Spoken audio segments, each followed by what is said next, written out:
آیات میں اس کا ذکر آتا ہے۔ دراصل بات یہ ہے کہ اسلام کے جو عقائد ہیں ان میں عقیدے کا موضوع جو ہے وہ بڑی اہمیت کا حامل ہے، اور اس صورت میں عقیدے یعنی آخرت میں اٹھنے کا جو نظریہ ہے، اس نظریے کو اللہ جل شانہ نے اس صورت کے اندر جو ہے بہت اہتمام سے بیان فرمایا۔ مشرکین کا جو طرز عمل تھا اور ان کی جو بات تھی اس کو بھی ذکر کیا ہے، اور مختلف انداز میں اپنے دلائل قدرت کو ذکر کیا، اپنی قدرت کے نظاروں کا ذکر کیا ہے۔ اس میں غور و فکر کر کے یہ سبق لینے کی تلقین کی ہے تمام انسانوں کو کہ بالکل اسی طرح انسان کو زندہ کیا جائے گا۔ پھر اخیر صورت میں بھی یہ مضمون ذکر ہوا، اور اس کے علاوہ جنتیوں کے اور دوزخیوں کے جو حالات ہیں اس کی بھی نشاندہی کی گئی۔ تو اس آخرت پر اٹھنے کا، آخرت میں دوبارہ زندہ ہونے کا اور دوبارہ پیدا ہونے کا جو نظریہ ہے، اس کی اہمیت اس اعتبار سے زیادہ ہے کہ دیکھا جائے کہ ایمان اور جتنے نیک اعمال ہیں ان کی بنیاد یہی فکر آخرت ہے۔ جس انسان کے دل میں یہ خیال ہوگا کہ اس نے دوبارہ زندہ ہونا ہے، مرنے کے بعد دوبارہ اٹھنا ہے اور اللہ کے سامنے کھڑے ہو کر ایک ایک حرکت اور ایک ایک بات کی اور لمحے لمحے کی جو ہے وہ جواب دہی ہوگی وہاں پر، تو وہ انسان اس بات کی جرات نہیں کرے گا کہ اس دنیا کے اندر ایمان سے یا نیک اعمال سے غفلت برتے۔ تو چونکہ یہ فکر آخرت جو ہے یہ ہر چیز کا محرک ہوا کرتی ہے، تو اس بنا پر اس صورت میں اس آخرت کے عقیدے کو جو ہے یعنی مرنے کے بعد دوبارہ زندہ ہونے کے نظریے کو بہت وضاحت کے ساتھ ذکر فرمایا ہے۔ بسم اللہ الرحمن الرحیم، یاسین والقرآن الحکیم۔ یاسین، بعض علماء نے فرمایا کہ یہ یاسین جو ہے اسماء الہیہ میں سے ہے۔ امام مالک رحمہ اللہ اسی لیے اس کو پسند نہیں فرماتے تھے کہ کوئی انسان جو ہے یہ یاسین نام رکھے، لیکن بہت سے مفسرین نے فرمایا کہ یہ حضور صلی اللہ علیہ وسلم کا نام ہے۔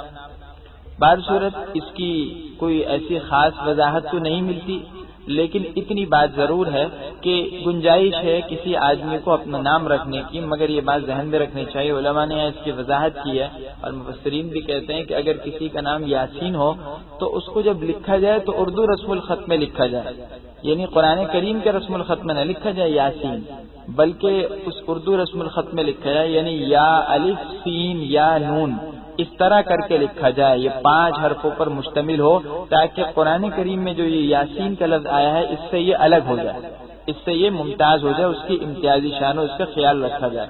فرمایا والقرآن الحکیم، قسم ہے حکمت بھرے قرآن کی، انک لمن المرسلین، اے نبی آپ بے شک پیغمبروں میں سے ہیں، علی صراط مستقیم، اور بالکل سیدھی راہ پر ہیں۔ اللہ جل شانہ نے قرآن کریم کی حقانیت اور حضور صلی اللہ علیہ وسلم کی رسالت پر قسم کھائی ہے کہ حضور کا اللہ کا سچا نبی ہونا اور یہ قرآن کا کتاب برحق ہونا بالکل یقینی ہے۔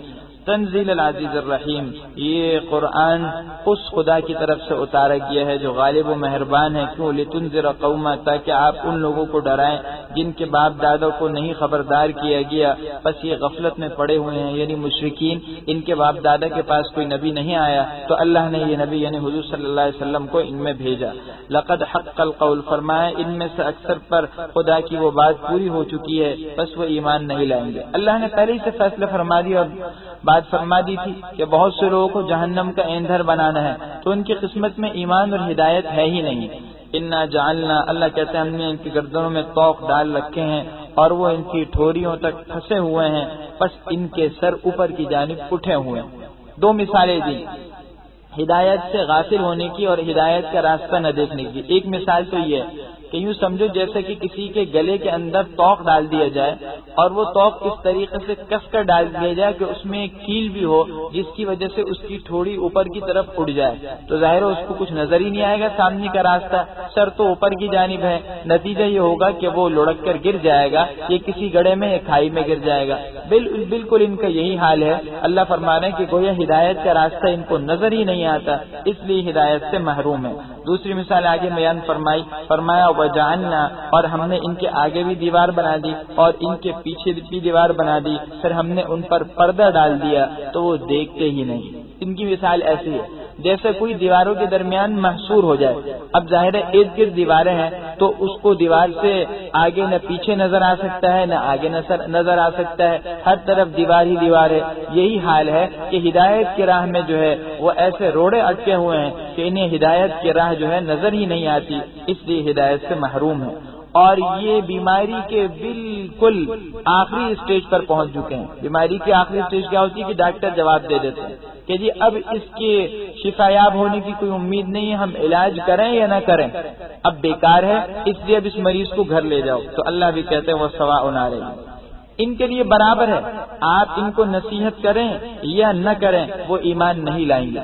جب انسان ضد پر ہر دھرمی پر اتر آتا ہے تو اللہ کی طرف سے پھر دل پر مہر لگ جاتی ہے, اور پھر یہ حال ہوتا ہے کہ کتنی اس کو خیر کی بات بتاؤ, دین کی بات بتاؤ, اس پر کوئی اثر ہی نہیں ہوتا.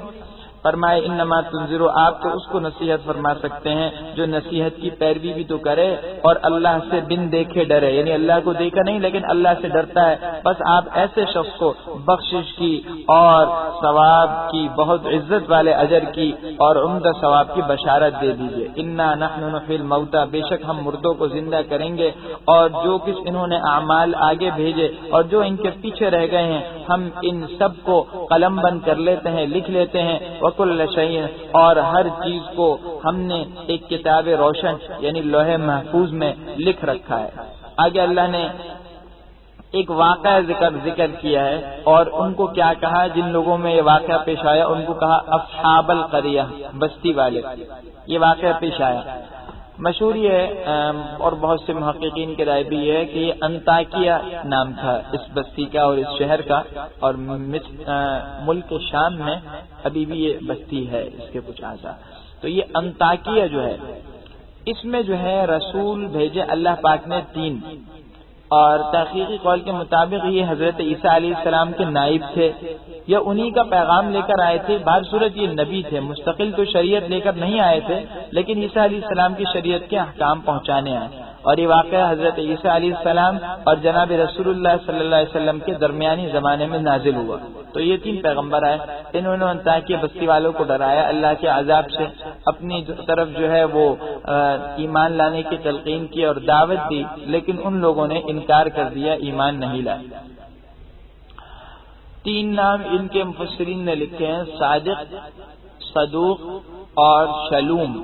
یہ 3 نام نقل کیے گئے, اور ایک نام شلوم کے بجائے شمعون بھی نقل کیے گئے. دونوں طرح کے نام ان تیسرے صاحب کے نقل کیے گئے ہیں. بہر صورت یہ لوگ آئے تھے اور انہوں نے دعوت بھی دی بستی والوں کو, وہ ایمان نہیں لائے. یہاں تک کہا کہ تم منحوس ہو, یعنی تمہاری نحوست ہے اور تم جو ہے ہمارے لیے بھی جو ہے وہ نحوست کا سبب بن رہے ہو. تو انہوں نے جواب دیا تھا طائرکم معکم, بھائی تمہاری نحوست کو تمہارے اپنے ساتھ ہے, یہ جو تمہارے اعمال ہیں ان کے اندر نحوست ہوتی ہے, کوئی چیز منحوس نہیں ہوا کرتی, نہ حالات, نہ کوئی جگہ, نہ کوئی گھر, نہ کوئی زمانہ, نہ کوئی انسان. اصل منحوس ایک چیز ہے, وہ انسان کے برے اعمال ہیں یعنی گناہ. اس کے برے اثرات انسان پر پڑتے ہیں اور اس کا انسان کو آخرت میں اور دنیا میں نقصان ہوتا ہے. بعض صورت جب نہیں سمجھے تو پھر یہ ہوا کہ انبیاء کو جو ہے دھمکیاں بھی دی, لنرجمنکم, سنسار کر دیں گے اللہ کی طرف سے. اب اس کے بعد یہ سلسلہ ہوا کہ ایک صاحب بستی کے کنارے سے, شہر کے کنارے سے دوڑتے ہوئے آئے اور اپنی قوم کو سمجھانے آئے.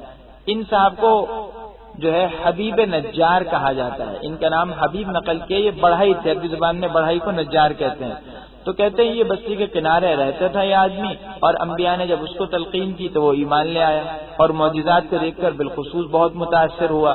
تو جب ایمان لے آیا تو اس کے بعد یہ الگ سے کسی غار میں جا کر جو ہے وہ اللہ کی عبادت کرنے لگا. جب اس کو پتہ چلا کہ بستی والوں نے یہ طرز اختیار کیا ہے تو فوراً اکیلا جو ہے خیر خواہانہ انداز میں آیا اور پورے علاقے والوں کو سمجھا رہا ہے, تمام شہر والوں کو, کہ دیکھو ان نبیوں کی بات مان لو, یہ برحق ہے. اور سمجھاتے ان کے سامنے ایمان کا بھی برملا اعلان کر دیا کہ میں تو اللہ پر ایمان لاتا ہوں. باہر صورت پھر وہ قصہ ہوا جو کتابوں میں تفسیر سے لکھا ہے کہ پھر اس شخص کو ان بستی والوں نے شہید کر دیا. اللہ جل شانہ کی طرف سے پھر ان بستی پر عذاب آیا.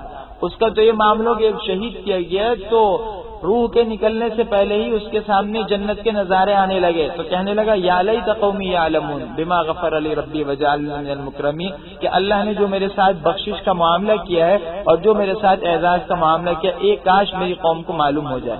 حضرت ابن عباس فرماتے ہیں کہ یہ شخص دنیا میں بھی ان کا خیر خواہ رہا اپنی قوم کا، اور مرتے مرتے بھی خیر خواہی کرتے ہوئے گیا، اخیر وقت میں بھی خیر خواہی کر رہے، کاش اب بھی جان لو اور ابھی بھی سمجھ لو کہ حق کیا ہے۔ خیر پھر ان کی قسمت میں ہدایت نہیں تھی، اللہ کہتے ہیں ہمیں ان کو تباہ کرنے کے لیے کچھ نہیں کرنا پڑا، صرف ایک چیخ یعنی فرشتے کی چنگھاڑ تھی۔ حضرت جبرائیل جو ہے وہ شہر کی فصیل کے اوپر چڑھے اور وہاں ایک چیخ لگائی جس سے ان کے کلیجے پھٹ گئے اور یہ سب کی سب کٹی ہوئی کھیتی کی طرح ختم ہو گئے، بالکل ایسا لگ چکا تھا کہ یہ بستی بالکل ویران ہے، یہ ان کا حال ہوا۔ یہ ساری تفصیل اس واقعے کی جو یہاں اب آگے آ رہا ہے۔ فرمایا وَاضْرِبْ لَهُمْ مَثَلًا، اور ان کے سامنے گاؤں والوں کا قصہ بیان کرو جبکہ ان کے پاس پیغمبر آئے۔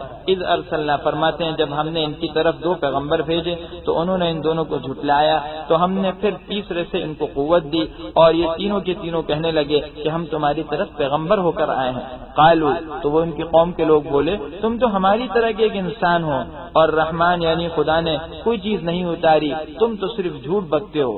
قالوا ربنا یعلم، یہ حضرات کہنے لگے ہمارا رب بخوبی یہ بات جانتا ہے کہ ہم تمہاری طرف پیغمبر بن کے آئے ہیں اور ہمارے ذمے تو بلاغ مبین یعنی کھلم کھلا پہنچا دینا ہے۔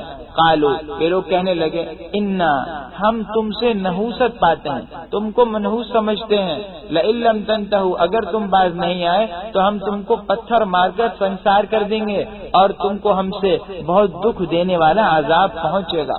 قالوا، ان حضرات نے ان کو سمجھایا کہ دیکھو طائرکم معکم، تمہاری نحوست خود تمہارے ساتھ ہے، یہ جو تمہارے برے اعمال ہیں ان کی نحوست ہوتی ہے اور اسی کا تمہیں نقصان ہوگا۔ ان ذکرتم، یا صرف اس بنا پر کہ تم کو نصیحت حاصل کی گئی تم نے ہم سے دشمنی شروع کر دی، ہمیں منحوس کہنا شروع کر دیا، بل انتم، بلکہ در حقیقت تم حد سے تجاوز کرنے والے لوگ۔ اب وہ حبیب نجار آ رہے ہیں، وجاء، کہتے ہیں اور شہر کے کنارے سے ایک آدمی دوڑتا ہوا آیا، کہنے لگا کہ اے میری قوم، پیغمبروں کی اتباع کر لو، اس شخص کی اتباع کرو جو تم سے نہ کوئی معاوضہ مانگتا ہے اور یہ لوگ بالکل سیدھی راہ پر ہیں۔ وما لیا، اپنے ایمان کا بھی اقرار کر رہا ہے، اور مجھے کیا ہو گیا، اور مجھے کیا ہوا کہ میں اس ذات کی پرستش نہ کروں کہ جس نے مجھ کو پیدا کیا ہے اور اسی کی طرف تم سب کو لوٹ کر جانا ہے۔ اتخذ، کیا میں اس کو چھوڑ کر ایسے معبود بناؤں گا کہ اگر رحمان یعنی اللہ مجھے نقصان پہنچانا چاہے تو ان کی سفارش میرے کچھ کام نہیں آئے گی اور نہ ہی مجھ کو چھوڑا سکیں گے۔ انی، تب تو میں بالکل سری گمراہی میں ہوں گا۔ انی آمنت بربکم، میں تو تمہارے رب پر ایمان لے آیا ہوں، بس تم میری بات سن لو۔ قیل ادخل الجنہ، جب اس کی قوم نے اس کو قتل کیا، شہید کیا، تو روح پرواز ہونے سے پہلے ہی اللہ کی طرف سے یہ اعلان ہو گیا، اس کو کہا گیا کہ تم جنت میں داخل ہو جاؤ۔ شہید کی خصوصیت ہوتی ہے کہ اس کو مرتے وقت ہی جنت کی بشارت مل جاتی ہے اور مرنے کے فوراً بعد جنت میں داخلہ ہو جاتا ہے۔ عام مومنین کی جو روح ہوتی ہے وہ جنت میں جاتی ہے، بعض روایات کے مطابق، بعض خاص اللہ کے نیک بندوں کی۔ بہر صورت وہ حقیقی طور پر جنت میں تو آخر میں جائیں گے، لیکن شہداء کے ساتھ یہ خصوصی معاملہ ہے کہ ان کے روح مرنے کے فوراً بعد ہی جنت میں چلی جاتی ہے۔ قال، اس وقت میں بھی خیر خواہ اپنی قوم کا خیال کر رہا ہے، جب وہ نظارے دکھائے گئے تو کہنے لگا اے کاش کہ میری قوم کو پتہ چل جائے کہ مجھے خدا نے بخش دیا اور مجھے عزت والوں میں کر دیا۔ وما انزلنا، اللہ کہتے ہیں اور ہم نے اس کے بعد اس کی قوم پر کوئی بڑا لشکر نہیں اتارا آسمان سے اور نہ ہم اتارنے والے تھے۔ ان کانت، وہ تو صرف ایک چیخ اور چنگھاڑ تھی، پس وہ سب کے سب اچانک بجھ کر رہ گئے۔ بجھنا کیا ہے؟ انسان کی حیات کس طرح ہوتی ہے؟ انسان جو زندہ ہوتا ہے، اطباء کہتے ہیں انسان کے اندر ایک حرارت ہوتی ہے جس کو کہتے ہیں حرارت غریزہ۔ تو انسان کے جسم کی جو گرمی ہوتی ہے اس کے اندر ایک خاص حرارت ہے، تپش کی ایک مقدار ہے، اس کی وجہ سے اس کے اندر روح رہتی ہے، اور جب وہ حرارت ختم ہو جاتی ہے تو زندگی ختم ہو جاتی ہے۔ تو بجھنے کا مطلب یہ ہوا کہ ان کی موت آ گئی، ان کی وہ جو حرارت تھی وہ ختم ہو گئی۔ جب وہ حرارت ختم ہو گئی تو وہ سب کے سب مر گئے۔ بہر صورت یہ اللہ کی طرف سے یہ سلسلہ ہوا۔ یا حسرتن علی العباد، اللہ کہتے ہیں بندوں پر افسوس ہے، ان پر کوئی پیغمبر نہیں آتا مگر یہ اس سے مذاق کرنے لگتے ہیں۔ الم یرو، کیا یہ نہیں دیکھتے کہ ہم نے ان سے پہلے کتنی جماعتوں کو ہلاک کر دیا اور وہ اب ان کی طرف لوٹ کر بھی نہیں آئیں گے۔ جتنے لوگ ہلاک ہو گئے وہ چلے گئے، ان کے پاس دوبارہ آنے کا کوئی موقع نہیں۔ ہاں ان کے پاس ابھی موقع ہے، ابھی توبہ کر لیں۔ وَإِن كُلٌّ لَمَّا، اور بے شک سب کے سب ہمارے روبرو حاضر کیے جائیں گے۔ اب یہ واقعہ بیان کرنے کے بعد جو حسی مناظر ہیں اس میں غور و فکر کر کے جو ہے وہ ایمان لانے کی تلقین کی جا رہی ہے۔ اسلام بہت آسان دین ہے اور اسلام یہ کہتا ہے کہ دیکھو جو تمہاری آنکھوں کے سامنے جو چیزیں ہیں تم صرف اس میں غور کرو۔ جو دوسری سائنسی آلات ہیں اور جو سائنسی حسابات ہیں اور دوسرے جو ہے طویل تحقیقات ہوتی ہیں ان سے ہٹ کر اگر تم ظاہری آنکھوں کو بھی ان نظاروں پہ لگاؤ جو ان کو تمہاری آنکھیں دیکھ رہی ہیں تو اس سے تمہیں خود بخود یہ نتیجہ حاصل ہو جائے گا کہ واقعی اللہ کی ذات ان سب کی خالق ہے۔ چنانچہ یہ کون سے نظارے ہیں؟ یہی جس کے درمیان ہم بیٹھے ہیں۔ وہ آیۃ لہم الارض المیتہ، یہ جو بنجر اور مردہ زمین ہے یہ ان کے لیے نشانی ہے۔ احییناہا، ہم نے اس کو زندہ کر دیا اور اس میں سے غلہ اگا لیا، بس وہ اس میں سے کھاتے ہیں۔ یہ نشانی نہیں ہے؟ زمین بالکل خشک تھی، بارش آئی، مردہ زمین زندہ ہو گئی، تو اللہ اسی طرح انسان کو بھی زندہ کر سکتے ہیں جو مردہ ہو گیا۔ وجعلنا فیہا، اور ہم نے اس میں باغات کھجوروں کے اور انگوروں کے پیدا کیے اور ہم نے اس میں چشمے جاری کر دیے تاکہ یہ اس کا پھل کھائیں، اور ان کے ہاتھوں نے ان کو نہیں بنایا۔ کیا یہ شکر ادا نہیں کرتے؟ یہ جو کچھ غلہ اور کھیتی جو کچھ نکل رہا ہے انسان سمجھتا ہے یہ سب میری محنت کے زور پر حاصل ہو۔ اللہ کہتے ہیں نہیں، اگر اللہ حالات کو سازگار نہ بناتے اور وہ چیزیں اور وہ اسباب مہیا نہ کرتے تو تم رات دن جوتتے ہی رہتے، ہل چلاتے رہتے، محنت کرتے رہتے، تمہیں کچھ بھی نہیں ملتا۔ تو معلوم کیا ہو گیا؟ اصل محنت انسان کے اپنے ہاتھ کی نہیں، اور اصل یہ پیداوار انسان کی اپنی کمائی اور اپنی محنت کی نہیں بلکہ یہ اللہ کی طرف سے عطا کردہ ہے۔ افلا یشکرون، پھر یہ شکر کیوں نہیں کرتے؟ سبحان الذی، پاک ہے وہ ذات جس نے ان زمین کی پیداواروں میں سے اور خود ان لوگوں کی اپنی ذات کے اندر سے اور ان چیزوں میں سے جن کو یہ نہیں جانتے جوڑے جوڑے بنائے۔ خلق الازواج، جوڑے بنے۔ اللہ نے ہر مخلوق پیدا کی، انسان بھی ہیں، جانور بھی ہیں، جنات بھی ہیں، نباتات یعنی جو پیداوار ہیں زمین سے جو غلے سبزیاں پھل اگتے ہیں یہ بھی ہیں، اور بہت سی مخلوق ہیں۔ اللہ کہتے ہیں سب میں جوڑے ہیں۔ اگر غور کیا جائے تو ہر چیز کے اندر جوڑا موجود ہے۔ جس طرح انسان میں مرد و عورت کے جوڑے ہیں اسی طرح ہر چیز میں ہے، حتیٰ کہ انسان اگر غور کرے تو جو حالات ہیں اس کے اندر بھی اس طرح کی کیفیت ہے۔ بھائی خوشی بھی آتی ہے زندگی میں، غمی بھی آتی ہے، تکلیف بھی آتی ہے اور راحت بھی آتی ہے، اور گرمی بھی ہوتی ہے، سردی بھی ہوتی ہے، رات بھی ہے، دن بھی ہے، خشکی بھی ہے، تری بھی ہے۔ تو یہی تو جوڑے جوڑے۔ اور عجیب بات ہے کہ اس زمانے میں تو چونکہ سائنس سے اتنی تحقیقات نہیں تھی تو انسان کو شاید یہ بات سمجھنے مشکل ہوتی تھی، لیکن آج سے ایک طویل عرصے قبل اس سائنس نے صدیوں کی محنت کے بعد یہ نتیجہ نکالا اور یہ انہوں نے اس بات کا اعلان کیا کہ اللہ نے ہر چیز کے اندر جوڑے رکھے ہیں۔ نر اور مادہ ہر چیز کے اندر ہے، درختوں میں بھی ہے، پھلوں میں بھی ہے، پھولوں میں بھی ہے، حتیٰ کہ سائنس کہتی ہے کہ جو جمادات ہیں، بے جان چیزیں جن کو ہم سمجھتے ہیں، یہ پتھر ہیں، یہ اس طرح کی چیزیں ہیں، ان کے اندر بھی یہ دونوں مادے ہیں۔ اور تو اور ایٹم جو سب سے جو ہے باریک ذرہ ہوا کرتا ہے، سائنس کہتی ہے کہ اس کے اندر بھی دونوں قسم کی چیزیں ہیں، یہ بھی جوڑے ہیں، اس کے اندر دو مخالف چیزیں اس کے اندر موجود ہیں۔ تو اس سے پتہ یہ چلا کہ اللہ کا یہ کلام سچا ہے، کوئی مخلوق ایسی نہیں ہے جس کے اندر یہ جوڑے نہ ہو۔ تو اللہ نے اس سے پہلے قرآن میں یہ اعلان کر دیا، وآیۃ لہم اللیل، آگے مزید نشانیاں بتا رہے، فرمائے ان کے لیے نشانی ہے رات، ہم اس میں سے دن کو کھینچ کر نکال لیتے ہیں تو پھر یہ اندھیرے میں چلے جاتے ہیں۔ اصل دنیا میں اندھیرا تھا، یہ تو اللہ نے اپنے فضل سے سورج کو نکالا اور رات کو چاند کو نکالا، جس کی وجہ سے دنیا میں روشنی ہو جاتی ہے، اور یہ جتنی مصنوعی روشنیاں ہیں یہ انہی جو ہے بجلی کی چمک سے حاصل ہوا کرتی ہیں جو اللہ کی پیدا کرتا ہے۔ لیکن اصل چیز کیا تھی؟ اندھیرا۔ تو اللہ کہتے ہیں اللہ کا نظام ہے کہ اللہ جل شانہ کیا کرتے ہیں، اس طرح اس دنیا میں جبکہ اندھیرا تھا اصل اور رات آئی تو اس پر اللہ نے پھر دن لائے تاکہ روشنی آ جائے۔ تو جب کیا ہوتا ہے، دن کو کھینچ لیتے ہیں، دن گویا ایک چادر کی طرح ہے، جب وہ چادر کھینچ کر نکال لی جاتی ہے تو اس طرح چادر کو اتار کر تہہ کر دیا جائے تو پھر انسان اڑ جایا کرتا ہے، انسان کا اصل جسم واضح ہو جائے جائے گا، بالکل اسی طرح یہ جو ہے دن جو ہے یہ رات کے لیے چادر اور لباس ہے، دن کو اللہ نکال دیتے ہیں تو پھر رات آ جاتی ہے، یعنی اندھیرا ہی اندھیرا آ جاتا ہے۔ یہ روشنی جو ہے یہ ایک لباس ہے۔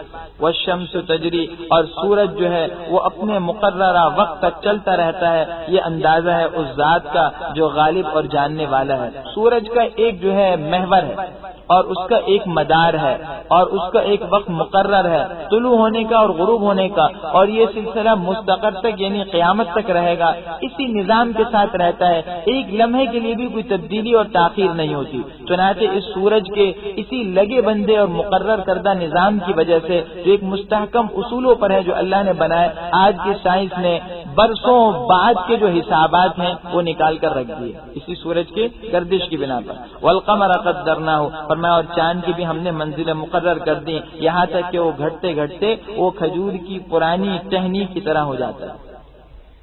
چاند کی منزلیں ہیں 29 سے 30 منزلیں ہیں، لیکن چونکہ چاند ایک دن غائب رہتا ہے تو اس لیے کہتے ہیں چاند کی 28 منزلیں ہیں۔ باہر صورت یہ چاند جو ہے اس کی منزلیں ہیں، اس سے مراد اس کا وہ مدار ہے جس پر وہ چلتا ہے، کیونکہ جتنے سیارے ہیں، سورج ہے، چاند ہے، زمین کے علاوہ اور دیگر جتنے سیارے ہیں، مریخ، عطارد، زہرہ، مشتری، یہ سارے کے سارے سیارے جو ہیں وہ گردش کر رہے ہیں، اپنے مدار پر گھوم رہے ہیں۔ تو اللہ جل شانہ فرماتے ہیں کہ یہ جو چاند کی منزلیں ہیں، یہ چاند چلتا ہے اور آخر دنوں میں یہ چاند جو ہے بالکل جو ہے وہ گھٹ جاتا ہے اور یہ چھپنے لگتا ہے، اس کے اندر جو روشنی ہے وہ بھی کم ہو جاتی ہے، تو بالکل یہ اس طرح ہو جاتا ہے، یہ سب کھجور کی جو ہے ایک پرانی ٹہنی ہے، اس کی طرح یہ جو ہے اس کا جو رنگ ہے اور اس کی جو جسامت ہے وہ بالکل کمزور پڑ جاتی ہے، مہین ہو جاتا ہے یہ چاند۔ للشمس ينبغي لها، نہ تو سورج سے یہ ہو سکتا ہے کہ وہ چاند کو جا پکڑے اور نہ رات دن سے پہلے آ سکتی ہے، یہ اللہ کا نظام ہے، ہر ایک کی اپنے اپنے وقت پر حکمرانی ہے، سورج کی دن میں ہے، چاند کی رات میں،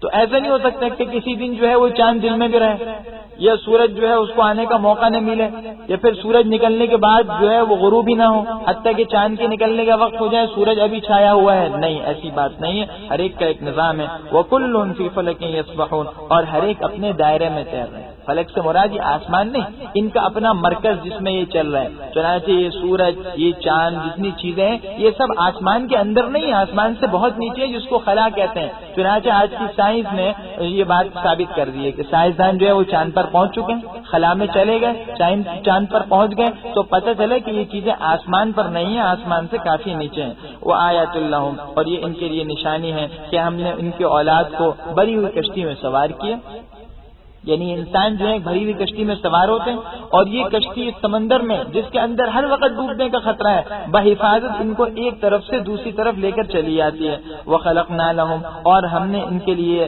اس جیسی یعنی اس کشتی جیسی اور بھی چیزیں پیدا کی جس پر سوار ہوتے ہیں، اور بہت سی سواری ہیں۔ علماء نے کہا، بعض مفسرین نے کہا کہ اس کے اندر موجودہ زمانے کی ہر سواری آ گئی، لہذا ہوائی جہاز بھی اس کے اندر آ گیا۔ قرآن کریم جیسے ہم بار بار کہہ چکے ہیں ان سائنسی تحقیقات کی طرف صرف اشارے کرتا ہے، کیونکہ قرآن کا یہ مقصد نہیں ہے، قرآن کی اتنی اہمیت نہیں دے رہا، قرآن کا مقصد ہے کہ انسان ہدایت حاصل کرے، لیکن اشارے کر دیے کہ دیکھو اس جیسی اور بھی سواری کی چیزیں ہیں، یہ جہاز بھائی جس طرح یہ پانی کا جہاز، یہ کشتی انسان کو دریا پانی کے اوپر لے کر چلتی ہے خطرے میں اور پانی میں ڈوبنے سے ہر وقت بچائے رکھتی ہے، تو اسی طرح یہ جہاز بھی انسان کو ہوا میں لے کر جو ہے وہ چلتے ہیں اور ہر وقت جو ہے ہوا میں لے کر اس طریقے سے چل رہے ہیں کہ گرنے کا خطرہ ہے، لیکن اس کے باوجود جو ہے وہ انسان اس ہوا میں بحفاظت چل رہا ہے اس جہاز کے اندر، اور یہ جہاز انسان کو گرنے سے جو ہے وہ بچائے رکھتا ہے۔ وَإِن نَشَأْ نُغْرِقْهُمْ، اور اگر ہم چاہیں تو ان کو غرق کر ڈالیں، بس نہ ان کی کوئی فریاد رسی کرنے والا ہوگا اور نہ ان کو کوئی رہائی ملے گی سوائے ہماری مہربانی کے، اور یہ کہ ایک مدت تک ان کو فائدہ اٹھانا ہے۔ وَإِذَا قِيلَ لَهُمْ، اور جب ان کو کہا جاتا ہے کہ تم ڈرو اس عذاب سے کہ جو تمہارے آگے اور تمہارے پیچھے ہے، یعنی سامنے کا عذاب تو کیا ہے دنیا کا عذاب، اور اس کے پیچھے یعنی اس کے بعد والا عذاب کون سا ہے آخرت کا، دیکھو یا تو دنیا ہی میں عذاب آئے گا یا پھر مرنے کے بعد آئے گا، اور وہ ضرور آئے گا۔ لَعَلَّكُمْ تُرْحَمُونَ، ڈرو تاکہ تم پر رحم کیا جائے، لیکن کیا ہوتا ہے ان کا طرز عمل کیا ہے؟ وَمَا تَأْتِيهِمْ، اور ان کے پاس ان کے پروردگار کی طرف سے کوئی نشانی نہیں آتی مگر وہ اس سے بے رخی برتتے ہیں، کسی نشانی پر توجہ نہیں کرتے۔ وَإِذَا قِيلَ لَهُمْ، اور جب ان کو کہا جاتا ہے، بعض مسلمان کافروں کو یہ ترغیب دیا کرتے تھے کہ بھائی اللہ کے راستے میں خرچ کرو، کافر اگرچہ شرعاً مکلف نہیں ہے، لیکن بھائی انسانیت کا تقاضا ہے تو انسانیت کے ناطے ہی اپنے دوسرے بھائیوں کو دو، تو مذاق اڑاتے ہیں کافر۔ مسلمان کیا کہتے ہیں؟ وَإِذَا قِيلَ لَهُمْ، اور جب ان کافروں کو کہا جاتا ہے، مسلمان کہتے ہیں کیا؟ انفقوا، جو اللہ نے تمہیں رزق اور مال دیا اس میں سے خرچ کرو، تو کافر ایمان والوں سے کہتے ہیں کہ اگر اللہ چاہتا کیا ہم اس کو کھلائیں، کہ اگر اللہ چاہتا تو خود اس کو کھلا دیتا۔ یعنی یہ مذاق اڑاتے ہوئے کہتا ہے جی ہم کیسے کھلا سکتے ہیں، اگر اللہ چاہتا تو خود ہی ان کو دیتا، تو جب اللہ ان کو نہیں دے رہا تو ہم کیوں ان کو دیں؟ ان انتم، اللہ فرماتے ہیں بے شک تم سری گمراہی میں ہو۔ وَيَقُولُونَ، اور وہ یہ کہتے ہیں کہ وہ یہ وعدہ عذاب کا کب ہوگا اگر تم سچے ہو۔ اللہ کہتے ہیں یہ تو صرف اور صرف ایک چیز کے منتظر ہیں جو ان کو پکڑ لے گی اور وہ آپس میں جھگڑ رہے ہوں گے۔ فَلَا يَسْتَطِيعُونَ، تو وہ نہ تو وہ اس وقت وصیت کر سکیں گے اور نہ اپنے گھر کی طرف لوٹ سکیں گے۔ یہ وہ چیز ہے جس پر قیامت قائم ہوگی، یعنی قیامت میں صرف ایک چیخ آئے گی، اور جب وہ چیخ آئے گی تو پھر ان کو اچانک پکڑ لے گی، یعنی سور پھونکا جائے گا چیخ نما حالت میں، اور اس سور کے پھونکنے کی وجہ سے پہلے تو بے ہوشی کی سی کیفیت آ جائے گی، اور اس کے بعد پھر سب مر جائیں گے، پھر تیسری مرتبہ سور پھونکا جائے گا تو سب کے سب اڑ جائیں گے۔ تو ایک مرتبہ سور پھونکنے سے بے ہوشی ہے، دوسری مرتبہ سور پھونکنے سے جو ہے موت ہے، اور تیسری مرتبہ سور پھونکنے کی وجہ سے جو ہے دوبارہ زندگی ہوگی۔ تو اللہ کہتے ہیں یہ جو چیخ آئے گی قیامت یہ اچانک آئے گی، جگڑ رہے ہیں آپس میں باتیں کر رہے ہیں، دنیا کا لین دین ہے، اچانک قیامت آئے اور ختم۔ اور احادیث سے معلوم ہوتا ہے کہ ایک آدمی کیا کر رہا ہوگا، دوسرے سے معاملہ کر رہا ہوگا خرید و فروخت، اچانک قیامت آئے گی، ابھی معاملہ ہی نہیں کر سکے گا کہ سب کے سب گر کے مر جائیں گے۔ ایک آدمی اپنا ہاؤس ٹھیک کر رہا ہوگا، اچانک قیامت کا وقت آ جائے گا اور وہ سور پھونکا جائے گا، مر جائے گا۔ حتیٰ کہ فرمائے کہ ایک آدمی نے لقمہ اٹھایا ہوگا، ابھی وہ منہ میں ڈال رہا ہوگا کہ منہ کے اندر بھی نہیں جائے گا کہ قیامت آئے گی، لقمہ وہیں رہ جائے گا اور وہ گر جائے گا، ختم ہو جائے گا۔ تو قیامت تو اللہ کہتے ہیں اچانک آئے گی، پھر مہلت نہیں ملے گی۔ وَنُفِخَ فِي الصُّورِ، اور پھر سور پھونک دیا جائے گا۔ یہ اٹھنے کا وقت ہے قیامت، یعنی جبکہ دوبارہ اللہ کے سامنے کھڑے ہونے کا وقت آئے گا۔ فَإِذَا هُمْ، تو وہ اچانک اپنے قبروں سے نکل کر اپنے پروردگار کی طرف ینسلون، دوڑیں گے۔ قالوا، اور یہ کہتے جائیں گے یا ویلنا، ہائے ہماری کم بختی، من بعثنا، کس نے ہم کو ہمارے اس لیٹنے کی جگہ سے، اس آرام گاہ سے اٹھایا۔ یہ تو وہی وقت معلوم ہوتا ہے جس کا رحمان نے ہم سے وعدہ کیا تھا اور رسولوں نے بالکل سچ کہا۔ اس وقت افسوس کریں گے کہ ہائے وہ عذاب کا وقت تو آ گیا، کیونکہ روایات سے معلوم ہوتا ہے کہ موت کے وقت میں بھی اور قبر کے اندر بھی ان کافروں کو جہنم کا ٹھکانہ اور آخرت کا عذاب دکھا دیا جاتا ہے۔ تو جب وہ سور پھونکا جائے گا، جب اٹھیں گے تو ڈرتے ہوں گے اور افسوس کریں گے ہائے وہ وقت کیوں آ گیا۔ ان کانت، اللہ کہتے ہیں وہ تو ایک ہی چیخ ہوگی، بس یہ سب کے سب ہمارے سامنے پیش کر دیے جائیں گے اور لا کھڑے کیے جائیں گے۔ فَالْيَوْمَ، تو اللہ فرماتے ہیں آج کے دن کیا ہوگا، کسی پر کچھ ظلم نہیں ہوگا اور تم کو تمہارے انہی اعمال کا بدلہ ملے گا جو تم کرتے تھے۔ ایسا نہیں ہو سکتا کہ گناہ کسی کو تمہارے نام عمل میں آ جائے، یا ایسے گناہ بھی تمہارے نام اعمال میں آ جائے جو تم نے نہ کیے ہوں، ایسی بات نہیں۔ بالکل اللہ کا نظام ایسا ہے، اس میں ذرہ برابر بھی کمی بیشی نہیں ہے۔ آج کے جتنے تحقیقات ہیں، آپ اس کمپیوٹر ہی کو دیکھ لیجئے کہ جس پر آج کی ساری زندگی کا ایک بڑا نظام موقوف ہے، لیکن بسا اوقات اس کے اندر بھی ایسا فالٹ ہو جاتا ہے، ایسی خرابی آ جاتی ہے کہ اس کی وجہ سے پھر جو ہے بڑے بڑے جو ہے مسائل پیدا ہو جاتے ہیں۔ لیکن اللہ کا جو نظام ہے اندراج کا اور ہر ایک کے اعمال لکھنے کا، اس میں ذرہ برابر بھی کوئی اختلاف اور کسی قسم کی خرابی کا کوئی امکان نہیں۔ اب آگے نقشہ کھینچا جا رہا ہے جنتیوں کا اور دوزخیوں کا۔ جنتیوں کا کیا حال ہوگا؟ دنیا میں تکلیفیں برداشت کی تھی تھوڑی سی اور لوگوں کے طعن و تشنیع سنی تھی، اب ان کا حال سنیے۔ فرمایا ان اصحاب الجنت اليوم، آج اہل جنت عیش و نشاط کے مشغلے میں مگن ہوں گے۔ ہم وہ اور ان کی بیویاں سایوں میں ہوں گے اور تختوں پر ایک لگائے بیٹھے ہوں گے، لہم، ان کے لیے اس میں میوے ہوں گے اور جو وہ چاہیں گے وہ سب ہوگا۔ سلام، اللہ کی طرف سے سلام کہا جائے گا، یہ سلام اس رب کی طرف سے ہوگا جو پالنے والا اور مہربان ہے۔ ان کا یہ حال ہے۔ لوگ تو پریشان ہیں، محشر میں ہولناکیوں میں اور حساب کتاب دے رہے ہیں، لیکن یہ جنتی اپنے اعمال کی وجہ سے ہر چیز سے خلاصی پا کر جو ہے وہ مزے کے اندر جو ہے وہ جنت کے عیش و عشرت میں مشغول ہے، انہیں ان چیزوں کی طرف کوئی توجہ ہی نہیں ہے۔ دوسری طرف گناہگاروں سے کہا جا رہا ہے وَامْتَازُوا الْيَوْمَ أَيُّهَا الْمُجْرِمُونَ، اور اے گناہگاروں آج تم الگ ہو جاؤ، علیحدہ ہو جاؤ۔ دنیا میں تو اللہ کا ایک نظام تھا، جو مومن نہیں تھے وہ بھی مومنوں کے ساتھ ملتے تھے، مفادات حاصل کرتے تھے، اور بہت سے ایسے لوگ بھی نام کے مسلمان تھے اور لیکن مومنوں میں شامل ہو جایا کرتے تھے، ان کو مسلمان کہا جاتا تھا۔ لیکن آج اللہ کی حقیقت حال واضح ہو جائے گی، اللہ سے کیا کہہ دیا جائے گا، اے گنہگارو تم الگ، تم نیکوکاروں میں داخل نہ ہو، دنیا میں تو داخل تھے، لوگ سمجھتے تھے تم بھی بڑی پارسا ہو، ارے جی تم نے تو داڑھی رکھی ہوئی ہے، یہ نیک کام کیے ہوئے، اندر ہی اندر کیا خفیہ دندے کر رکھے تھے یہ تو ہمیں معلوم ہے، تو آج الگ ہو جاؤ۔ الم اعہد الیکم، اے آدم کی اولاد، کیا میں نے تم سے عہد نہیں کر لیا تھا؟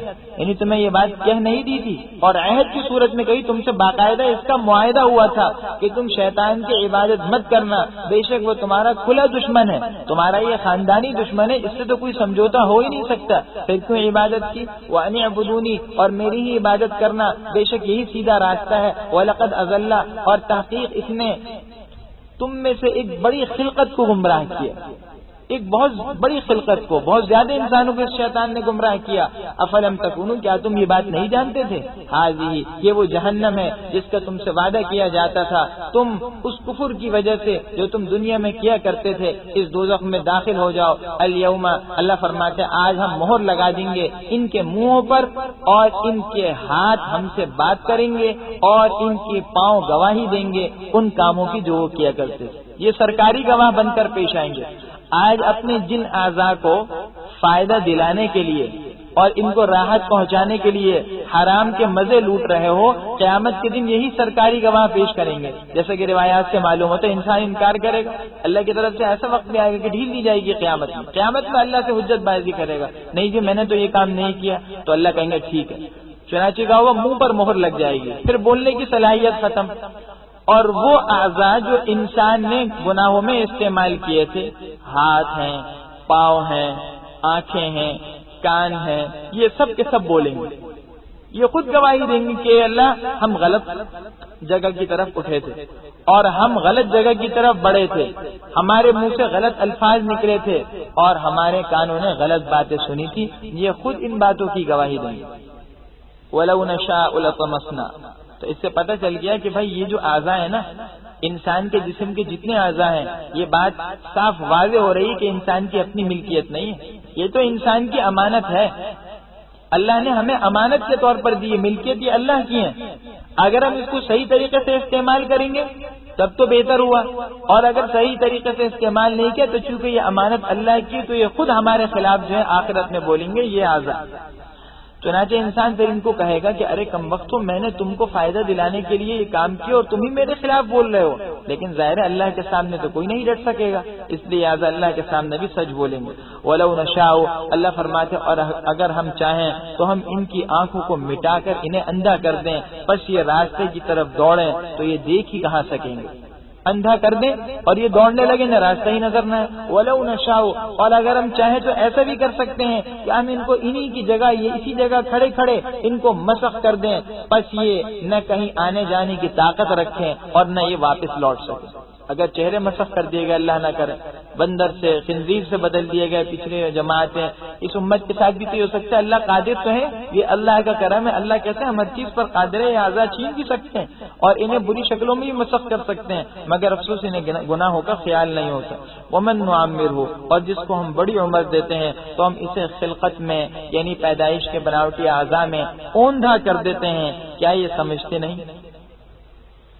یہ اللہ کا نظام ہے، اور یہ زبردست اس بات کی دعوت ہے کہ دیکھو کوئی چیز دنیا کی جو ہے وفادار نہیں ہے، انسان کو سب سے زیادہ اگر اعتماد ہے تو کس پر؟ اپنی ان صلاحیتوں پر، اس منہ پر جس سے یہ بول رہا ہے، ان آنکھوں پر جس سے یہ دیکھ رہا ہے، اور ان کانوں پر جن سے یہ سن رہا ہے، اور ان ہاتھوں سے جن سے یہ مختلف کام انجام دے رہا ہے۔ لیکن ہوتا کیا ہے، اللہ نے یہ نظام بتایا کہ جس طرح انسان جو ہے بچپنے سے اوپر کی طرف جاتا ہے، پھر جوان ہو جاتا ہے، تو اس کی جوانی مکمل ہونے پر اس کی جو تمام صلاحیتیں ہیں اور قوتیں ہیں، ان کے اندر پورا کمال آ جاتا ہے، انتہا کو پہنچ جاتے ہیں۔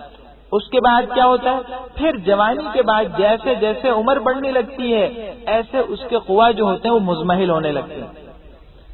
چنانچہ آپ دیکھتے ہوں گے جب زیادہ عمر ہو گئی تو بھائی زور زور سے سنتا ہے، کوئی بات ہی سمجھ میں نہیں آ رہی، پھر پوچھتا ہے کیا کہا، پھر پوچھتا ہے کیا کہا، اور کیا ہوتا ہے آنکھوں سے نظر نہیں آتا، ابھی جی آنکھوں میں موتیا آ گیا، ابھی جی اور کچھ آنکھوں میں دھندلا پن آ رہا ہے، بینائی کمزور ہو گئی، چشمے پہ چشمے لگ رہے ہیں لیکن کچھ نہیں ہو رہا، یہ پھر تمہاری صلاحیتیں تمہارا ساتھ چھوڑ رہی ہیں۔ تو یہ انسان کے لیے عبرت ہے، اگر اللہ چاہتے تو یہ صلاحیتیں اکٹھی بھی ایک دم لے سکتے تھے، لیکن اللہ آہستہ آہستہ لیتے ہیں، بڑھاپے میں آہستہ آہستہ یہ تمام کو واپس لیتے ہیں، بتاتے دیکھو ابھی بھی سبق سیکھ لو، ایک وقت ابھی آنے والا ہے جس میں جس طرح تمہاری یہ صلاحیتیں آہستہ آہستہ جا رہی ہیں، تمہارا پورا کا پورا جسم جو ہے تمہارا ساتھ جائے گا اور روح الگ ہو جائے گی، جسم الگ ہو جائے گا، تم ختم ہو جاؤ گے۔ تو یہ جو انسان کے قوا ختم ہونے لگتے ہیں اور یہ جو انسان کے اعضاء میں کمزوری آ جاتی ہے، اخیر عمر میں کام کرنے چھوڑ دیتے ہیں، یہ انسان کو اور متوجہ کرنے کے لیے یہ دیکھو اب وقت بالکل قریب آ چکا ہے۔ آپ نے دیکھا ہوگا جب کوئی مشین جو ہوتی ہے اس کی مدت پوری ہو جاتی ہے تو پھر یہی ہوتا ہے، آج جی اس مشین کے اندر یہ خرابی ہو گئی، آج یہ خرابی ہو گئی، آج یہ مسئلہ ہو گیا، ایک پرزے کو ٹھیک کرتے ہیں تو دوسرا پرزہ خراب ہے، سمجھانے والا کہتا ہے بھائی نئی مشین لے لو، اس مشین کو ڈال دو، کسی کباڑیے کو دے دو، یہ مشین اب اس قابل نہیں ہے، قابل استعمال نہیں ہے، ٹھیک کرا کرا کے تھک جاؤ گے۔ تو یہ انسان کی مشین کا حال ہو جاتا ہے کہ انسان کی جو مشین ہے یہ پھر کیا ہو جاتی ہے، آخر عمر میں اس کے جو مختلف پرزے ہیں آنکھ کے، کان کے اور دیگر اعضاء کے، یہ جواب دینے لگتے ہیں۔ تو فرمایا کہ وما علمناہ الشعر، اور ہم نے ان پیغمبر کو شعر نہیں سکھایا اور نہ یہ ان کے لیے مناسب، ان کے لائق ہے، یہ قرآن سے ایک نصیحت ہے اور یہ صاف اور کھلا ہوا روشن قرآن ہے۔ مشرکین کہتے ہیں کہ معاذ اللہ یہ شاعر ہے، اللہ کہتے ہیں شعر کے بارے میں تو تبصرہ ہو چکا پہلے سورہ شعراء میں، اللہ نے جچت الفاظ میں تبصرہ فرما دیا تھا وَالشُّعَرَاءُ يَتَّبِعُهُمُ الْغَاوُونَ۔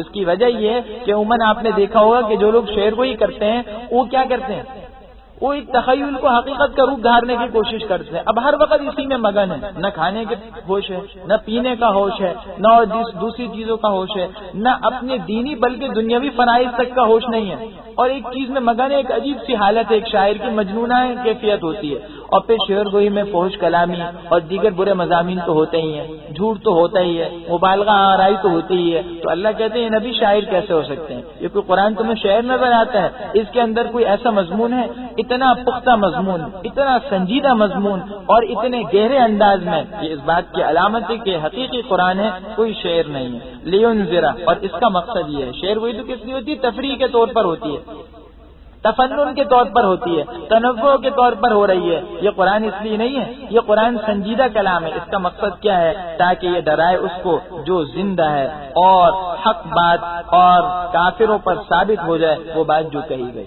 زندہ کون ہوتا ہے بھائی، ایک تو زندہ ہے جس میں روح ہو، نہیں، اصل زندہ کون ہے، جس کے اندر روحانیت ہو، جو دل کے اعتبار سے زندہ ہے، یعنی جس کا دل ابھی مرا نہیں ہے، جس کا دل جو ہے وہ حرام سے پرورش نہیں پا رہا، وہ ایمان اور نیک اعمال سے پرورش پا رہا ہے، تو جی وہ جو دل کے اعتبار سے زندہ ہے تو اس کو تو ہدایت ملے گی، اور جو کافر ہے ان پر اللہ کی وہ بات ثابت آ جائے گی، وہ کیا ہے، لَأَمْلَأَنَّ جَهَنَّمَ، کہ میں جہنم کو انسانوں اور جنات سے بھروں گا۔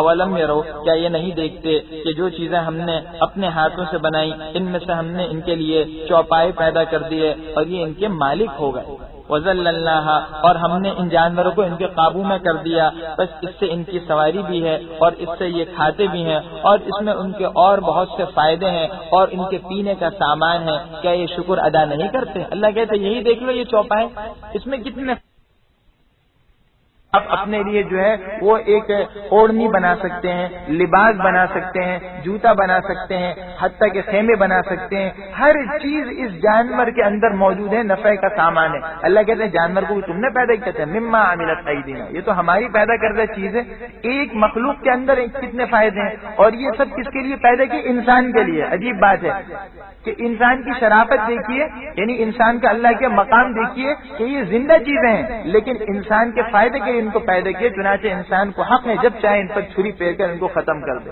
تو پھر تو انسان کو شرم کرنی چاہیے اس بات سے کہ اللہ نے یہ مخلوقات تمہارے لیے پیدا کر دی اور تمہیں یہ حق دے دیا کہ تم ان پر جب چاہے چھری پھیر کر تم ان کی روح نکالو، تو کیا تمہیں اس پہ عبرت نہیں ہوتی کہ تم اس ذات حقیقی کے لیے اپنے آپ کو خالص کر لو؟ تمہیں کس کے لیے پیدا کیا؟ اللہ نے تمہیں اپنے لیے پیدا کیا ہے، باقی سب چیزوں کو تمہارے لیے پیدا کیا ہے۔ واتخذوا، اور اس کے باوجود ان کی بے شرمی کا اور ان کی بے وقوفی کا کیا حال ہے، ان لوگوں نے اللہ کو چھوڑ کر دوسرے معبود بنا لیے تاکہ ان کی مدد کی جائے، لا یستطیعون، یہ جتنے معبود ہیں ان کی کوئی مدد نہیں کر سکتے، بلکہ اللہ فرماتے ہیں یہ جتنے معبود ہیں یہ سب کے سب ان کے مخالف لشکر بن کر محضرون لا کھڑے کیے جائیں گے، حاضر کیے جائیں گے۔ یہ جو جتنی بت ہیں دوسرے معبود ہیں یہ ان کے مقابل فوج بن کر آئے گی قیامت میں ان کے خلاف خود رد دائر کریں گے یہ لوگ، تو یہ ان کے کیسے معبود ہیں؟ یہ تو نفع پہنچانے کے بجائے نقصان پہنچا رہے ہیں۔ فلا يحزنك قولهم، اللہ اپنے نبی کو تسلی دیتے ہیں ان کی باتیں آپ کو غم میں نہ ڈالیں، بے شک ہم جانتے ہیں ان باتوں کو بھی جو یہ چھپاتے ہیں اور ان باتوں کو بھی جو یہ ظاہر کرتے ہیں۔ اولم ير الانسان، کیا یہ انسان دیکھتا نہیں کہ ہم نے اس کو ایک حقیر پانی سے پیدا کیا، بس وہ کھلم کھلا ہم سے جھگڑنے لگا، وضرب لنا مثلا، اور ہمارے لیے طرح طرح کی مثال بیان کرتا ہے اور اپنی پیدائش کو بھول گیا، اور کیا کہتا ہے کون ہے جو زندہ کرے گا ان ہڈیوں کو جبکہ وہ بالکل جو ہے وہ بوسیدہ ہو چکی۔ ایک مشرک آیا کہ جی آپ کہتے ہیں کہ مرنے کے بعد زندہ ہو جائیں گے، ہڈی اپنے ساتھ لایا تھا اور اس کو چورا چورا کر دیا، بالکل کہنے لگا دیکھیے یہ تو حال ہو گیا، تو جو جسم اس طریقے سے بالکل چورا چورا ہو جائے گا وہ کوئی زندہ ہو سکتا ہے دوبارہ؟ سمجھ میں نہیں آتی۔ اللہ کہتے ہیں دیکھو یہ ہمارے سامنے مثالیں بیان کر رہا ہے، اپنی حقیقت تو دیکھے، خود کیا تھے گندا پانی تھا، پانی کا ایک حقیر قطرہ تھا، جب اللہ نے اس کو اس طرح پیدا کر دیا تو کیا اللہ کو اس پر قدرت نہیں کہ دوبارہ بوسیدہ ہڈیوں کو پیدا کر دے؟ اللہ جی اس کی قدرت کا ایک اور نظارہ دیکھیے، فرمایا قل، آپ فرما دیجئے کہ اس کو وہی ذات زندہ کرے گی جس نے اس کو پہلی بار پیدا کیا تھا، ان ہڈیوں کو پہلے بھی تو پیدا کیا تھا، اور وہ ذات ہر سب قسم کا پیدا کرنا خوب جانتی ہے۔ اللہ جی وہ ذات جس نے تمہارے لیے سبز درخت سے آگ نکالی بس تم اس سے آگ جلاتے ہو۔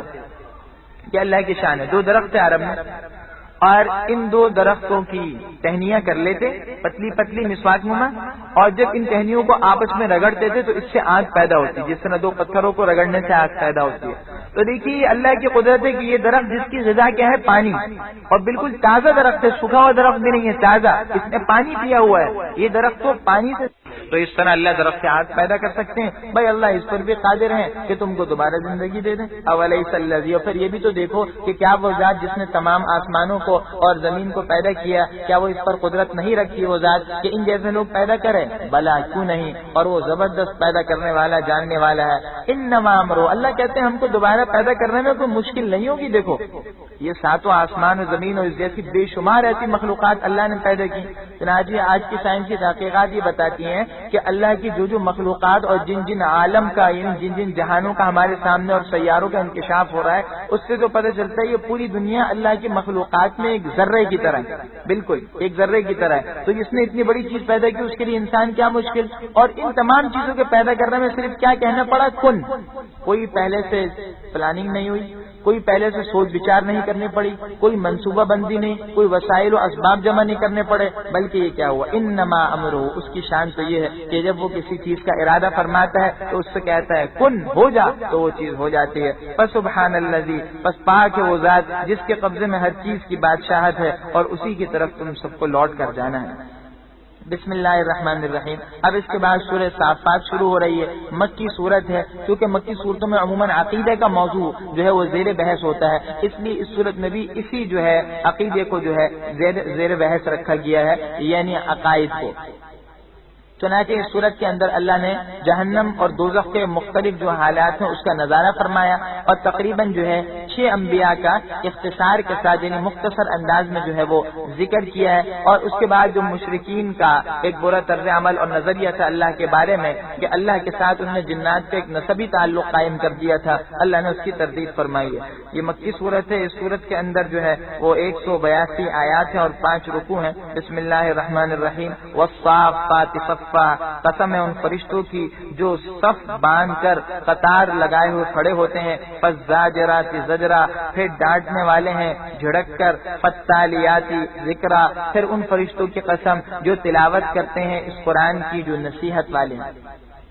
فرشتوں کی 3 صفات بیان کی، اکثر مفسرین نے یہی تفسیر اختیار کی ہے کہ اس سے فرشتے مراد ہے۔ ان کی پہلی صفت کیا ہے کہ اللہ کے سامنے صف باندھے ادب کے ساتھ قطار کی شکل میں کھڑے ہوتے ہیں، اللہ کی جو پاکیزگی بیان کرتے ہیں اور جو تعریف کرتے ہیں وہ اس انداز میں بیان کرتے ہیں کہ صف باندھے کھڑے ہوتے ہیں۔ دوسری صفت کیا ہے؟ فالزاجرات زجرا، جو شیاطین اللہ کا پیغام سننے کی کوشش کرتے ہیں اور اللہ جل شانہ کا ایک نظام ہے آسمانوں پر، تو اس نظام کو پھلانگنے کی کوشش کرتے ہیں، ان کو ڈانٹ کر وہاں سے دھتکار دیا جاتا ہے اور بھگا دیا جاتا ہے۔ تیسرا کیا ہے؟ فالتالیات ذکرا، کہ اس قرآن کو جو ہے اس کی وہ فرشتے بھی تلاوت کرتے ہیں، اور یہ کس لیے؟ اللہ کی یاد کے لیے، اور یہ قرآن ایک نصیحت کی چیز بھی ہے، تو فرشتے آپس میں اس کو پڑھتے ہیں۔ اللہ ان سب چیزوں کی قسم کھا کر بیان فرماتے ہیں۔ ہمارے یہاں عرف میں اور ایک جو ہے معاشرے میں ایک طبیعت ہوتی ہے، ایک مزاج ہوتا ہے، اور یہ دستور ہے کہ جب جو ہے کسی بات کی مضبوطی کو بیان کرنا مقصد ہوتا ہے، پختگی کو بیان کرنا مقصد ہوتا ہے، تو پھر کسی چیز پر قسم کھائی جاتی ہے۔ تو اللہ بھی جو ہے چونکہ بندوں کے مزاج کو اللہ سب سے زیادہ سمجھتے ہیں، اس لیے اللہ بندوں کے مزاج کے حساب سے انداز اختیار کر رہے ہیں کہ پہلے قسم کھاتے ہیں اور اس کے بعد پھر یہ جو ہے حقیقت حال کو بیان فرما رہے ہیں۔ وہ حقیقت کیا ہے؟ ان الہکم لواحد، بے شک تمہارا معبود تو ایک ہی معبود ہے، وہ تمام آسمانوں اور زمین اور ان کے درمیان کی مخلوقات کا رب ہے، اور تمام مشرقوں کا رب ہے، یعنی سورج کے طلوع ہونے کے جتنی جگہ ان سب کا رب ہے۔ سورج کے طلوع ہونے کی جگہ کچھ نہ کچھ ہلکی ہلکی بدلتی رہتی ہے، تو فرمایا سورج کے طلوع ہونے کی جتنی سمتیں ہیں ان سب کا رب وہ ہے۔ انا زینا السماء الدنیا، بے شک ہم نے آسمان دنیا کو مزین کر دیا، زینت دے دی، کس سے؟ ستاروں کی زینت سے، وحفظا، اور اس کو محفوظ کر دیا ہر اس شیطان سے جو سرکش ہے۔ لا یسمعون، یہ کان لگا کر سن نہیں سکتے، ملأ اعلی، اوپر کی مجلس کو، اوپر کی مجلس کی باتیں یہ سن نہیں سکتے، اور ویقذفون، ہر طرف سے ان پر انگارے پھینکے جاتے ہیں، کس لیے؟ دحورا، وہاں سے دھتکارنے اور نکال لے جانے کے لیے، اور ان کے لیے ہمیشگی کا عذاب ہے، سوائے اس جن کے، اس شیطان کے جو اچانک کوئی بات کچک لے تو اس کے پیچھے ایک جلتا ہوا انگارہ چلا آتا ہے۔ ایک نظام ہے، حدیث میں اس کی تفصیل آتی ہے کہ فرشتے اصل میں آسمان دنیا پر بیٹھ کر جو ہم آپس میں مذاکرہ کرتے ہیں، گفتگو کرتے ہیں اور پلاننگ کرتے ہیں ان کاموں کے حوالے سے کہ جو ان کے ذمے کیے گئے اور وہ دنیا میں انجام دینے ہیں۔ اب شیاطین کو تو اللہ نے قوت دی ہے، تو یہ پہنچتے پہنچتے اوپر تک پہنچ جاتے ہیں، کیونکہ وہاں ایک حفاظتی نظام ہے فرشتے کا، لہذا اس حفاظتی نظام سے یعنی اس ریڈار سے وہ آگے نہیں بڑھ سکتے۔ جیسے ہی وہ آگے بڑھ کر کوئی بات سننے کی کوشش کرتے ہیں، کوئی بات سنتے ہیں، تو فوراً کیا ہوتا ہے؟ ایک ستارہ ان کی طرف پھینک دیا جاتا ہے جو آگ کی شکل میں ان پر جا کر ملتا ہے، ان پر جا کر جیسے ہی گرتا ہے وہ سب کے سب جل جاتے ہیں۔ تو یہی حال جو ہے یہ ہر اس شیطان کا ہوتا ہے جو کہ کوئی بات جو ہے وہ سننا چاہتا ہے۔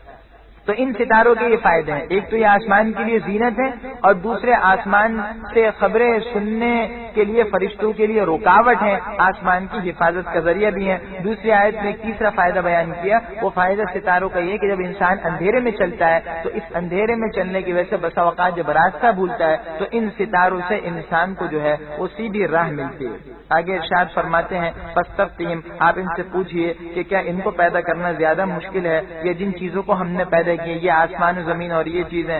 انا، بے شک ہم نے ان کو ایک چپکنے والی مٹی سے پیدا کیا۔ بل عجبتا، بلکہ آپ تعجب فرماتے ہیں اور یہ مذاق اڑاتے ہیں۔ اللہ کے نبی کو تعجب ہے کہ یہ ایسے جو ہے کھلم کھلا انداز میں انکار کر رہے ہیں اور اتنی ہٹ دھرمی پر اتر ہے، اور یہ دوسری طرف مذاق میں ہی لگے ہوئے ہیں۔ فرمائے انتہا لیا وَإِذَا ذُكِّرُوا، جب ان کو کوئی نصیحت کی جائے تو وہ نصیحت قبول نہیں کرتے، اور جب یہ کوئی نشانی دیکھتے ہیں تو آپس میں مذاق اڑانے لگتے ہیں۔ وقالوا، اور یہ کہتے ہیں کہ یہ تو ایک کھلا ہوا جادو ہے۔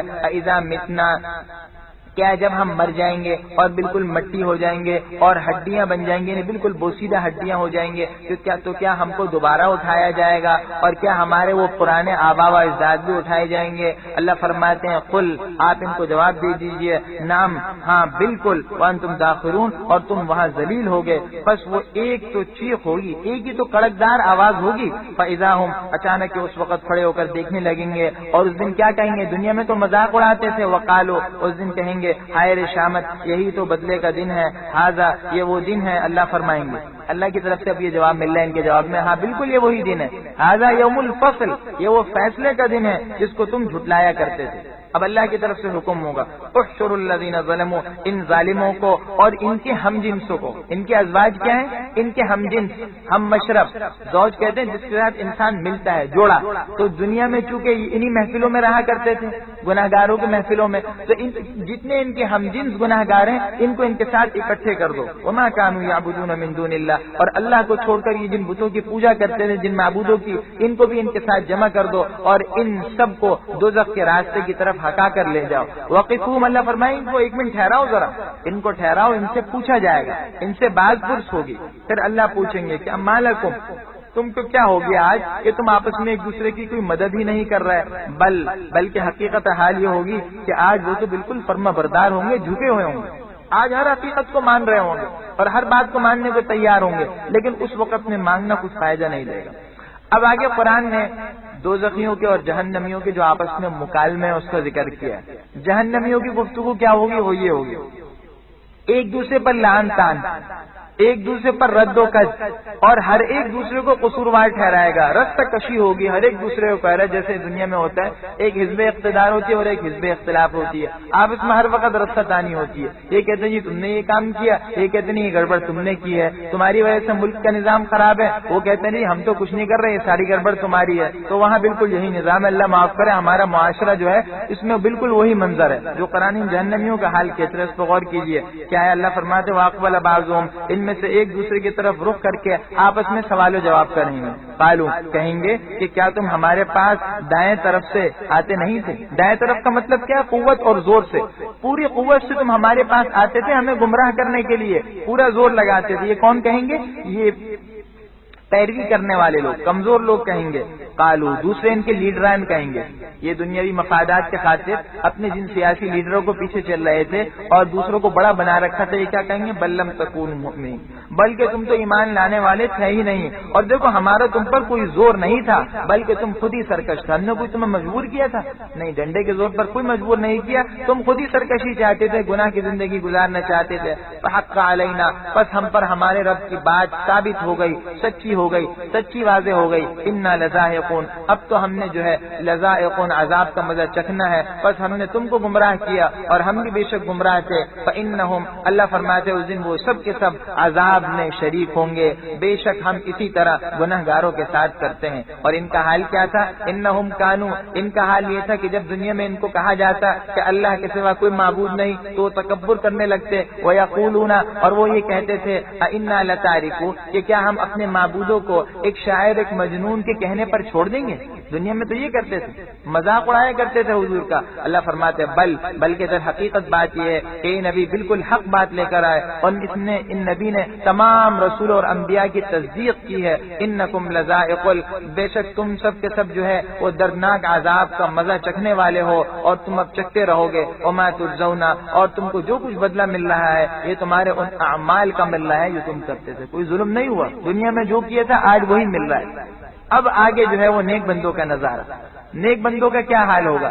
جنت کے اندر کیسا کلام؟ ایک تو یہ دوزخیوں کا کلام ہے، آپس میں جھگڑا لعن طعن، اور ایک جنت میں بالکل صفائی ستھرائی اور شائستگی والے ماحول میں، خوش نعمتوں میں اور خوش گپیوں میں ہوں گے، خوش لباسی ہوگی اور ہر طرح کے مزے. اور اس کے بعد پھر آپس میں کیا کریں گے؟ ایک دوسرے سے مذاکرہ بھی کریں گے. دنیا کی باتیں بھی یاد آئیں گی، دنیا کی باتوں کو یاد کریں گے. چنانچہ ایک جنتی کہے گا یار میرے ایک ہم مجلس تھا، وہ دنیا میں مجھے بہت روکا کرتا تھا آخرت پر ایمان لانے سے، اور وہ کہتا تھا کہ تمہیں یقین ہے آخرت پر یقین ہوگا، مجھے تو یقین نہیں ہے. پھر وہ جنتی کہے گا دوسرے جنتی سے اس کو دیکھنا چاہتے ہو؟ چنانچہ اس کو جھانکے گا اور جھانک کر دوزخ میں دیکھ لے گا اور اس کو کہے گا کہ اللہ کی قسم تو مجھے بالکل ہلاک کرنے والے تھے، تو اللہ کا شکر ہے میں بچ گیا، ورنہ آج میں تیرے ساتھ بھی دوزخ کے اندر ہوتا. تو جنتیوں کو جنت میں جانے کے بعد دنیا کی ساری باتیں یاد آئیں گی.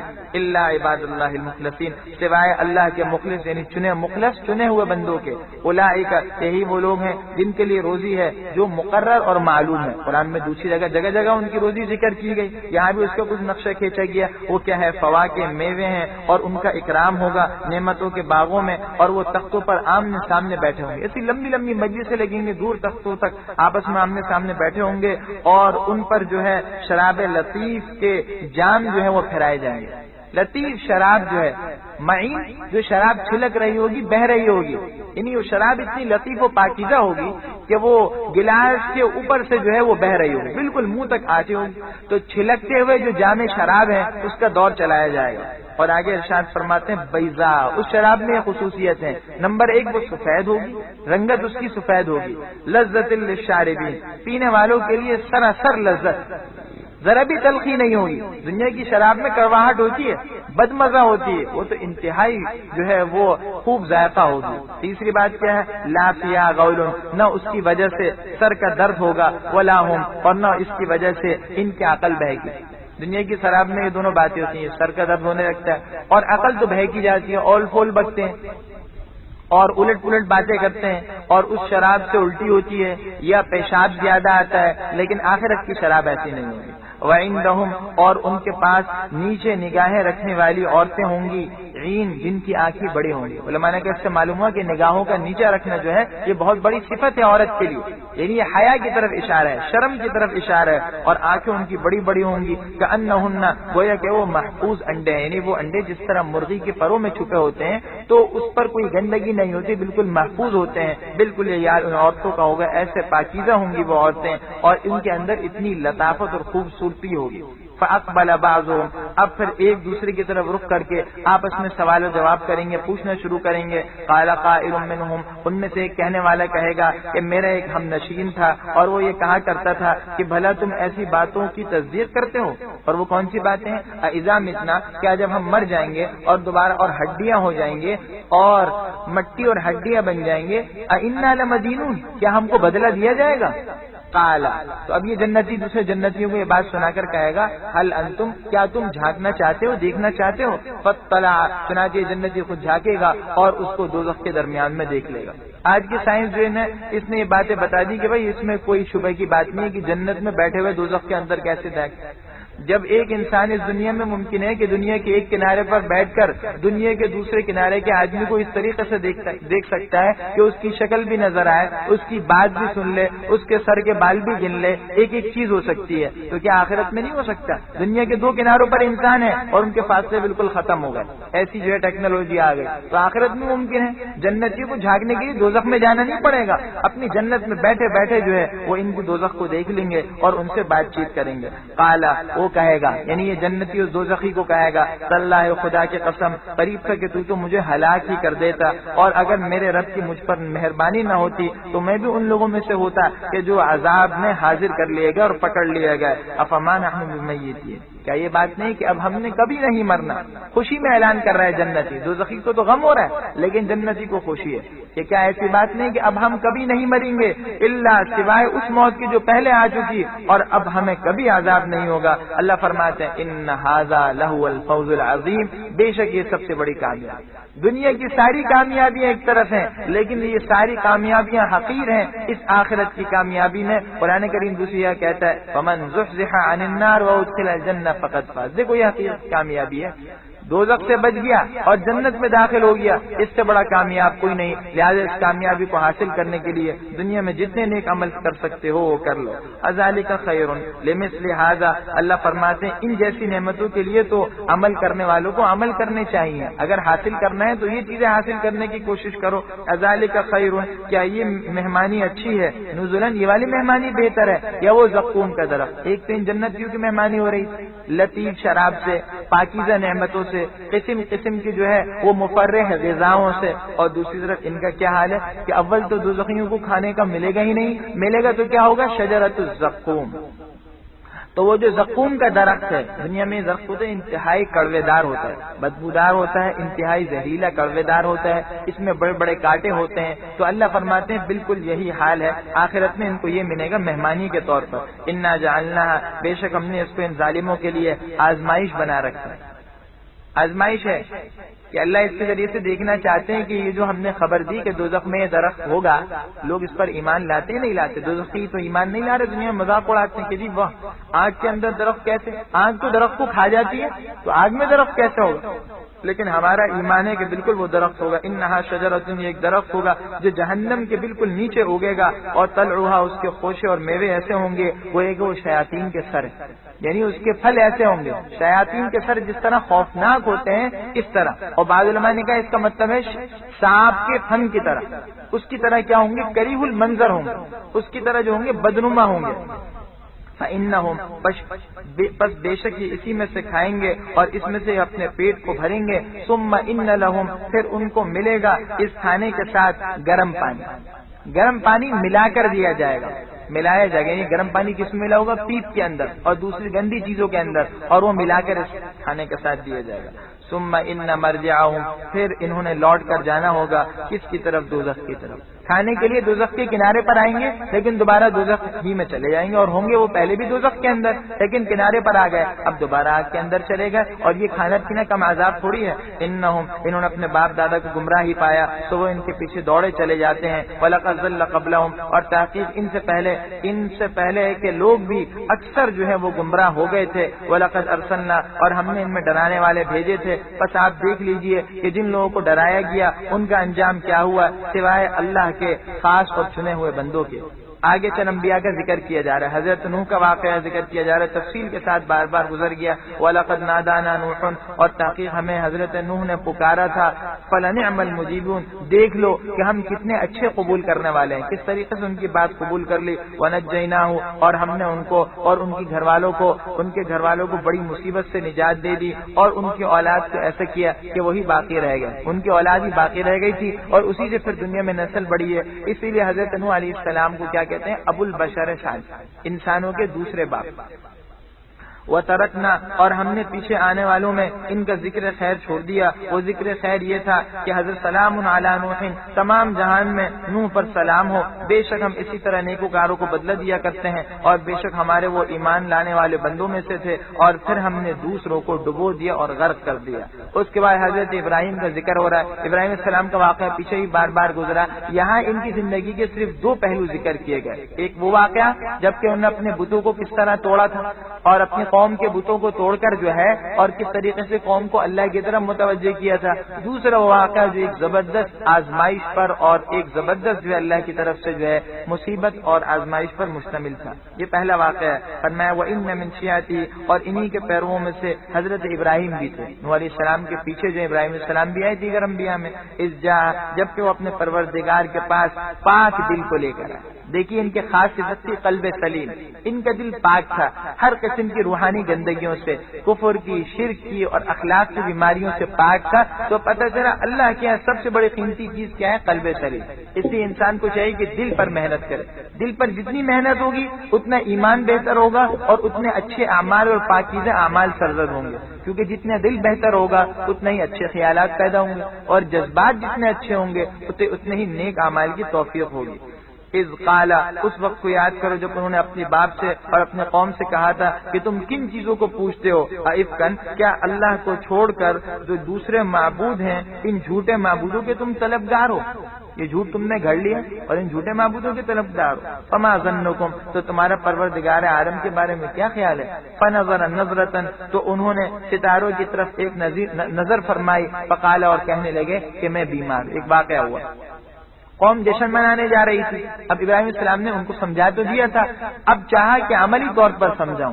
وہ جشن منانے جا رہے تھے, ابراہیم کو بھی دعوت دی. ابراہیم السلام نے عذر پیش کیا کیونکہ چاہ یہ رہے تھے کہ وہ چلے جائیں, اس کے بعد پھر ان کے بتوں کو جو ہے وہ ختم کر دیں. چنانچہ ابراہیم السلام نے کیا کیا؟ ستاروں کو دیکھا, ستاروں پر نظر کی. ستاروں کو کیوں دیکھا بھائی؟ علماء نے کہا بات یہ ہے کہ ان کی قوم میں علم نجوم کا بڑا چرچا تھا, اور یہ لوگ ستاروں کی گردش کے ذریعے سے بہت سے حالات کا حساب لگایا کرتے تھے اور بہت سی چیزوں کا حساب کیا کرتے تھے.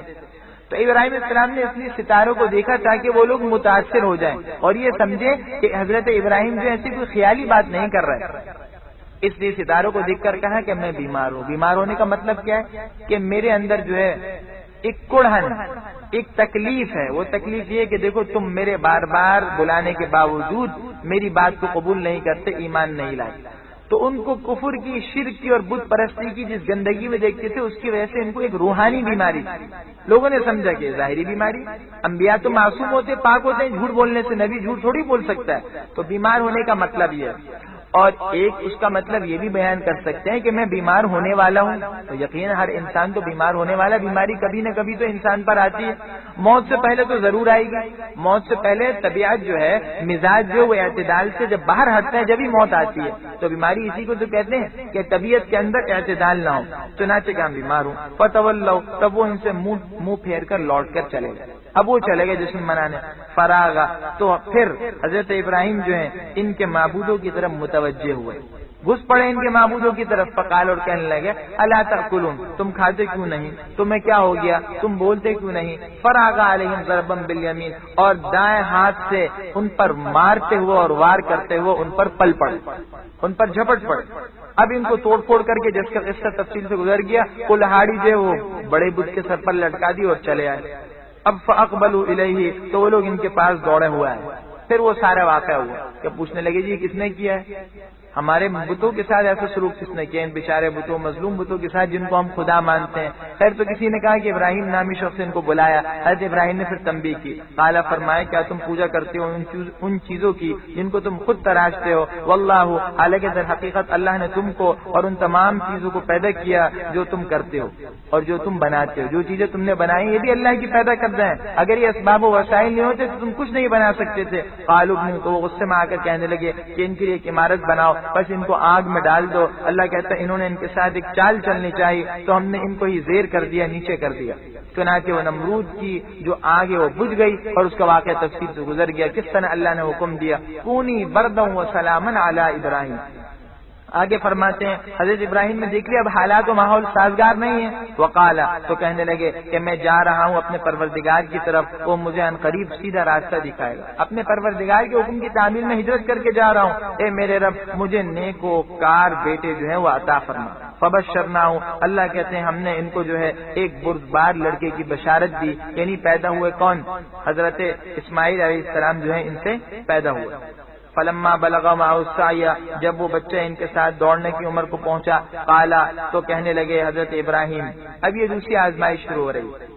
حضرت ابراہیم علیہ السلام خلیل اللہ ہیں, یہ سب سے اونچا لقب ہے ابراہیم علیہ السلام کو جو ملا اللہ کے نبی کے بعد, جناب رسول اللہ صلی اللہ علیہ وسلم کے بعد سب سے اونچا رتبہ ان کو ملا.